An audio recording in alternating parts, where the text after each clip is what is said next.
Alright, good morning everyone, it's the Gare Bear here, and it is morning right here, right now. I'm actually going to attempt to fix this car. So, last night I was taking this thing on a little drive, and all of a sudden the headlights stopped working, and the high beams as well. So I had no forward white lights. I had all the surrounding lights, the cornering lights worked, the blinkers worked, tail lights worked, etc. It all worked. But yeah, the headlights and the high beams stopped working. Just taking the 77 Eldorado for a little cruise, and as you guys can see, it's pretty freaking dark, yet I'm driving. Those little red lights up there are another car, I'm kind of following them. But yeah, I was kind of driving this thing around at night. I just went ahead and did the spark plug change, and all of a sudden, the headlights went out. So I was on the back of a country road and no lights. So this has been quite a little adventure for me. Not too thrilled right now, to be honest with you, but just kind of trying to get my way back home, which thankfully is just a couple miles away, and we're getting up to an area that has street lights. But as you can see, I have my blinker on, kind of using my my cornering lamp as a headlight. That's kind of helping. But yeah, so I figured, this was just another part of the journey here on driving the Eldorado. So I'm doing a little investigation down underneath here, and so yeah, we're gonna try to figure this out and get this thing working so I can actually drive it at night, which would be kind of nice, because it had been working up until now. So I'm gonna go ahead and take a little sneak peek, and then we'll kind of see if we can figure out what's going on. And you'll have to excuse my kind of shitty camera angles and whatnot, because I'm just using my iPhone, because I really wasn't planning on doing anything right now as far as videos are concerned. But this is a problem that just came up right now, and so I've got my iPhone here, and I'm gonna go ahead and try to figure this out, because I really want this fixed. So I should probably discuss why I'm deciding to start down here for my little investigation. And after looking at my shop guide, and kind of looking at the wiring diagram for all the exterior lighting, the way, at least how I'm reading it, is that all the electrical goes into the actual, the light switch that you pull in and out, and that turns on the exterior lights. And since I already know that all the other exterior lights work except for the headlights, I know that that's probably not the issue right there. So kind of going downstream from that, I decided to start looking at the foot pedal headlight dimmer switch, which is that foot pedal that switches between high and low beam. And I'm thinking that when the electricity goes down there, or somewhere in between there, that's where I'm having an issue, since both the high and low beams don't work, but everything else ahead of that electrical circuit is working perfectly fine. So that's why I decided to look down there. And I also was reading some of the Cadillac forums online, and a couple people said to look at that because sometimes moisture can get down there and the wiring can get a little funky. So yeah, that's why I'm starting down there. If that's not the issue, then there's many other issues where that could be occurring. It could be something in the engine compartment where a wiring piece is not, it might be frayed or something. There's a couple relays, I think. So this could be a bigger issue or something a little bit more difficult, but this is the easiest part to start with. So I'm going to go ahead and start here, because why start with something harder? Okay, so after pulling back the carpet underneath like the fuse panel area down by the driver's footwell, I found a little bit of burnt back of the carpet, and the wiring harness is a little burnt, which I'll kind of show some video of that now, or some photos. But yeah, so there was an issue with the connector between where the electricity is coming from the fuse panel for the headlights into the switch that controls high versus low beam. So I'm kind of hoping that that's the issue. So I'm going to go ahead and cut that connector out now, and then I'm just going to connect the wires straight to each other, and kind of pretty much I'm cutting out the part that was melted and kind of broken down, and I'm hoping that that is going to solve our problem. So let's keep our fingers crossed and let's go for it. All right, so I've got broad shoulders, so it's kind of hard to squeeze down in here underneath the dash and the steering wheel and whatnot. But yeah, so here, if you guys can kind of see, there's the fuse panel right there underneath the driver's footwell.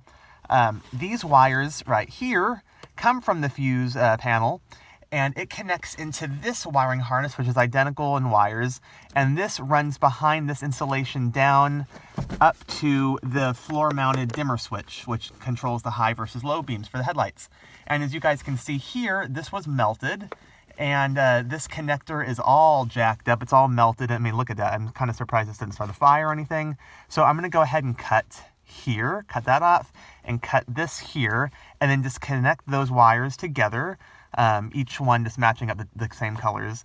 And I'm going to hope that this is going to solve the issue. Okay, so I cut apart the old harness, and I've just got the wires kind of just connected to each other without any type of actual connector. It's just the wires connecting the wires. Let's go ahead and give this a shot, and this will tell us if that melted harness was the issue, which I think it was. So let's get ready. I'm going to hit the switch, and let's see light, hopefully. 3, 2, 1. Hey, it worked! All right, so that's a pretty easy fix, actually. I'm very happy with that.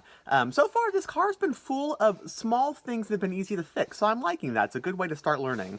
It's very encouraging. But anyhow, so now I'm going to go ahead and use some heat shrink tubing, and I'm going to put that on. Well, you already saw it on the lines there, but I didn't. I'm going to slide it over where the actual connection is, and then I'll use our little heat gun thing to shrink that up, and that will be a nice watertight seal, and kind of connect all the electrical connections and keep it away from being able to set anything on fire, hopefully, since we already saw down there that it was kind of already, all that heat was starting to melt the carpet, and I really don't want the inside of my car to burn, so I'm going to use the heat shrink tubing and our little heat gun thing.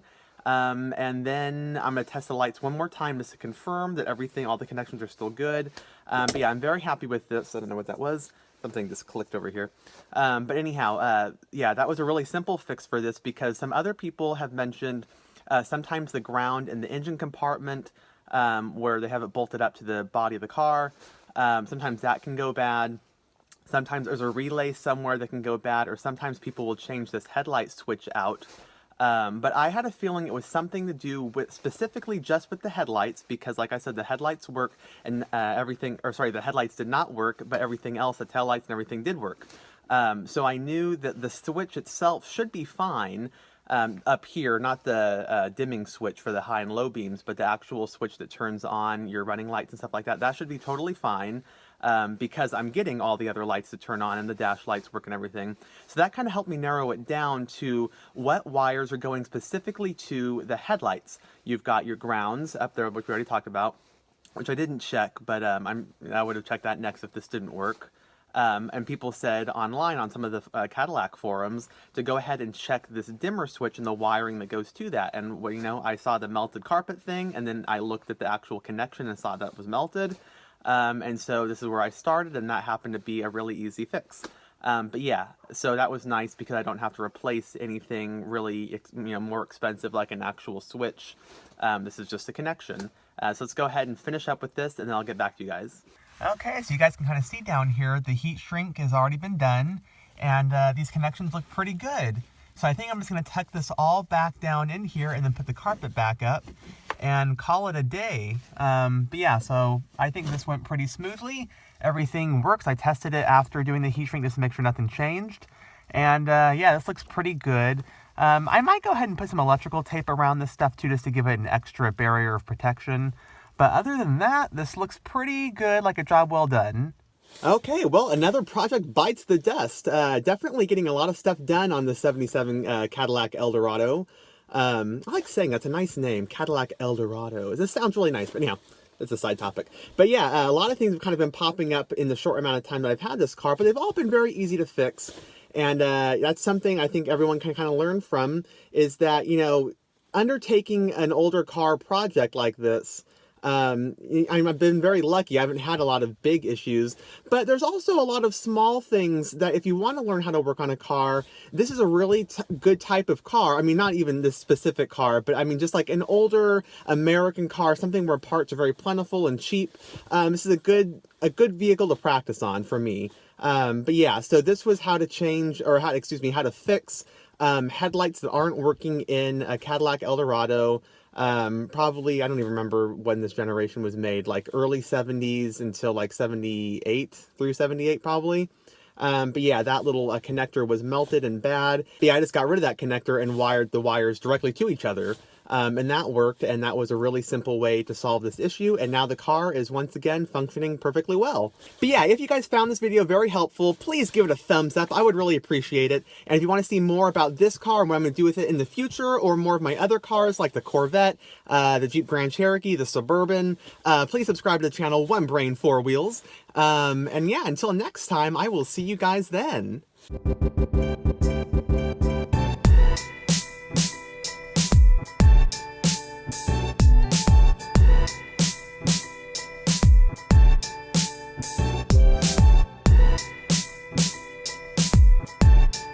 bye.